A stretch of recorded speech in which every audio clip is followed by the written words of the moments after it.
सच्चिदानंदरूपाय विश्वोत्पत्त्यादिहेतवे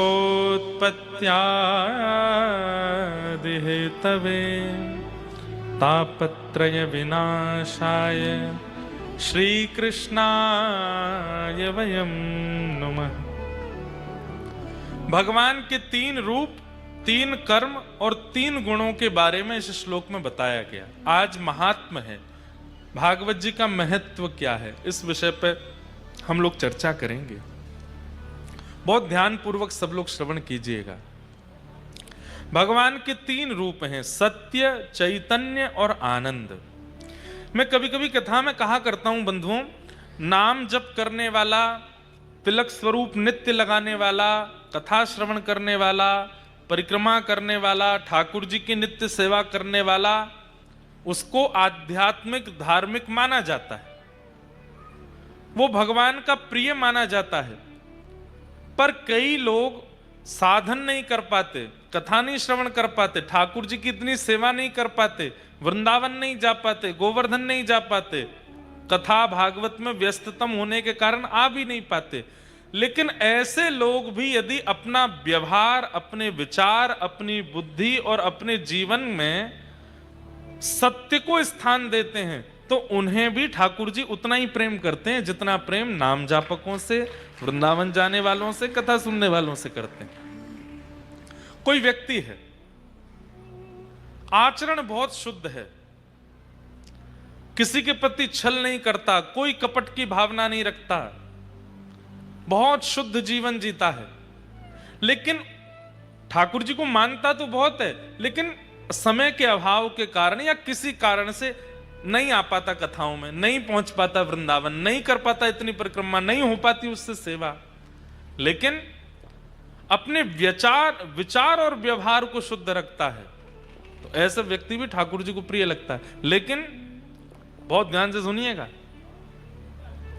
तिलक भी लगाता है, ठाकुर जी की सेवा भी करता है, कथा भी श्रवण करता है, सारे काम वो करता है जो एक भक्त के होते हैं, लेकिन छल भी रखता है, कपट भी रखता है, असत्य संभाषण भी करता है, लोगों के साथ दूषित व्यवहार भी करता है, 2 नंबर के कारोबार आदि भी करता है।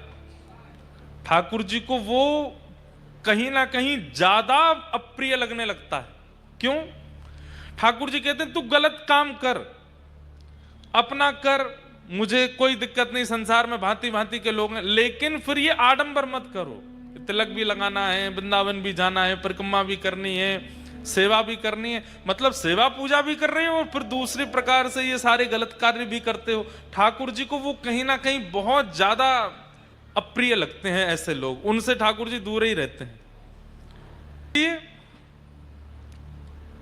प्रयास कीजिए, अगर आप कथा में आते हैं, अगर आप तिलक स्वरूप धारण करते हैं, अगर आप परिक्रमा आदि करते हैं, तो कम से कम आपके विचार, व्यवहार और आपकी मन की स्थिति में भी सत्य विराजमान हो, क्योंकि सत्य भगवान का स्वरूप है। छल कपट नहीं होना चाहिए, किसी के प्रति बैर निंदा आदि नहीं होनी चाहिए। भगवान का स्वरूप, सबसे पहला स्वरूप है सत्य। अपने जीवन में सत्य को स्थान दे दीजिए, आप ठाकुर जी के प्रिय बन जाएंगे। क्यों? क्योंकि आप सत्य संभाषण करते हैं, सत्य को स्थिति में रहते हैं। तो भगवान का पहला स्वरूप क्या है? सत्य। ठाकुर जी का दूसरा स्वरूप है चैतन्य। चैतन्य का अभिप्राय क्या है? जिसको देखो, जिस स्थिति का अनुभव करो, उसमें भगवत दर्शन। इसमें भी ठाकुर जी। विचार कीजिए, आपके ऊपर पंखा है, इसमें भी ठाकुर जी हैं, ये हवा है, इसमें भी ठाकुर जी हैं, जल में भी। हमारे हिंदू वैदिक सनातन धर्म में कई लोग हंसते हैं, बोले बताओ ये तो सबको पूजते हैं। पूजते क्या है? सब जगह हैं ठाकुर जी। नृसिंह बसे प्रति खंबन में, पर काढ़न को प्रहलाद कहां। ठाकुर जी आज भी खंबे में हैं, ठाकुर जी आज भी सर्वांगीण रूप से विराजमान है, पर प्रकट करने वाले प्रहलाद जैसा विश्वास कहां है? भक्त की दूसरी स्थिति क्या? सर्वम खलु इदम ब्रह्म, सब में ठाकुर जी की भावना रखे। कहां तक कहें? शत्रु भी सामने आ जाए तो उसमें भी ये देखे कि भाई इसमें भी ठाकुर जी विराजमान है। हमारे महाराष्ट्र के श्री नामदेव जी महाराज सब जगह ठाकुर जी को देखते हैं।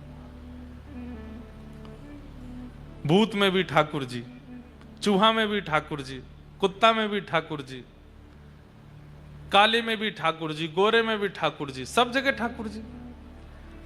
सबको प्रसिद्ध कथा है, पता है कि कुत्ता रोटी लेके भागा तो पीछे घी का डिब्बा लेके भागे, अरे पंडरीनाथ, अरे विठलनाथ, रूखी रोटी मत खाना, घी चुपड़ने दो थोड़ी सी।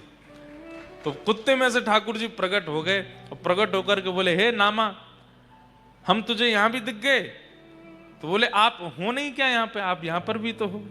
श्री एकनाथ जी महाराज की प्रसिद्ध कथा आती है, गंगोत्री से गंगा जल लेकर के निकले हैं पैदल, कहां? रामेश्वरम के लिए।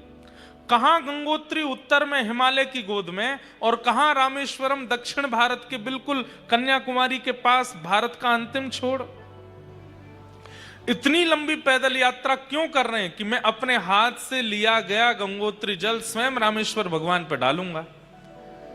महीनों चलते चलते चलते चलते जब रामेश्वरम पहुंचे, सामने मंदिर दिख रहा है रामेश्वर भगवान का, और उसी समय बस नृत्य करने लगे, मेरी यात्रा पूर्ण हो गई, अब मैं रामेश्वर भगवान पर गंगा जल डालूंगा।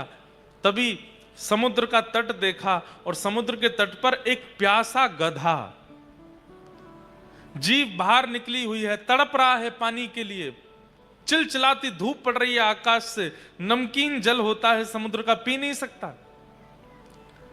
और उसको एकनाथ जी महाराज देखते हैं, और एकनाथ जी सोचते हैं अब क्या करूं, सामने मंदिर है जिसके लिए इतनी लंबी यात्रा करके आया हूं, और एक तरफ एक जीव है जिसको पानी की अति आवश्यकता है। महादेव को प्रणाम किया, हे महादेव, इतने महीनों की यात्रा आपके चरणों में अर्पित करता हूं, पर क्षमा कीजिएगा, ये गंगोत्री का जल आप पर अर्पित नहीं कर पाया, पर आप तो सबघटवासी हैं, मेरे जल को इस रूप में ही स्वीकार कर लेना। गधे के मुख में जाकर के जैसे ही गंगा जल अर्पित करने लगे, देवादिदेव महादेव शंकर भगवान वहीं प्रकट हो गए। प्रकट होकर के श्री एकनाथ जी महाराज को हृदय से लगा लिया। कहने का अभिप्राय, अरे लोगों में देखने की बात बहुत दूर की है, अपने घर के ठाकुर जी और मंदिर के ठाकुर जी में भी हम भेद कर लेते हैं। अगल बगल के लोगों में ठाकुर जी को देखना ये तो बहुत दूर की बात है। हम लोगों की स्थिति तो ऐसी है कि मंदिर के ठाकुर जी को हम ज्यादा श्रेष्ठ मानते हैं और अपने घर के ठाकुर जी को हम कम श्रेष्ठ मानते हैं। इस सर्वम खलु इदम ब्रह्म वाली स्थिति कैसे बनेगी हमारी?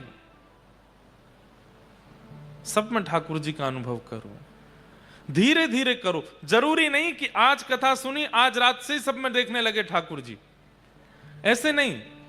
ये बनावटी नहीं करना है, आपके स्वभाव में आ जाए।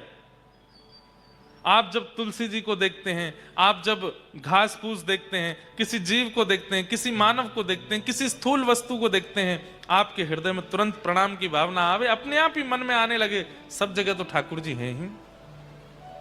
सर्वम खलु इदम ब्रह्म, ये भगवान का दूसरा रूप है, चैतन्य। ठाकुर जी की पहली उपस्थिति सत्य में है, ठाकुर जी की दूसरी उपस्थिति चैतन्य में है। कोई लोग कहते हैं ना, आप इतने साल से कथा कर रहे हो, ठाकुर जी देखे आपने? और अगर देखे हैं तो हमको दिखाने की कोई एक सूक्ष्म बात बताओ। ये तीन स्थिति बना लीजिए, आपको ठाकुर जी दिख जाएंगे। सबसे पहला, सत्य आचरण कर लीजिए। दूसरा, सब में ठाकुर जी की दृष्टि रख लीजिए, सब जगह ठाकुर जी हैं। अच्छा, इसमें कई बार ऐसा होगा, लोग बाग आपको पागल भी कह सकते हैं। बताओ, सबको वंदन करता है, सबको पूज लेता, जो दिख जाए। हमारे वृंदावन में एक मंदिर है, नाम सुना होगा आपने, पागल बाबा, सुना है नाम? पागल बाबा मंदिर है, बहुत बड़ा मंदिर है। मैं भी बचपन में गया था अंदर, अभी तक मेरे को भी जाने का नहीं मिला अवसर। पागल बाबा मंदिर, उनकी बारे में सुना, बंगाल के महात्मा थे, उनका नाम तो कुछ और था, पर दुनिया, वृंदावन के ब्रजवासी उनको पागल बाबा बोलते थे। क्यों? वो चेंटी को भी प्रणाम करते थे, सामने से चेंटी निकल जाती, जय हो, प्रणाम करते। छोटे बालक आ जाते उनके चरण छूते, मैया बूढ़ी आ जाती उनके पांव छूते, कोई भी दिख जाता सबको प्रणाम करते। एक बार सूकर निकला सामने से नाली में से, उसी को प्रणाम करने लगे, जय हो वराह भगवान की प्रणाम। तो फिर ब्रजवासी कहते हैं बाबा तू तो पागल है, वो दिखे। तो बाबा कहते हाँ अमी पागल मानुष, अमी बूझते पारो ना, अमी पागल मानुष, मैं पागल हूं, मुझे कुछ समझ नहीं आता, मुझे सब में ठाकुर जी दिखते हैं। और वहीं वृंदावन के शतक में लिखा है, यत्र प्रविष्टो सकलोपि जंतु आनंद सच्चित घनताम उपैति।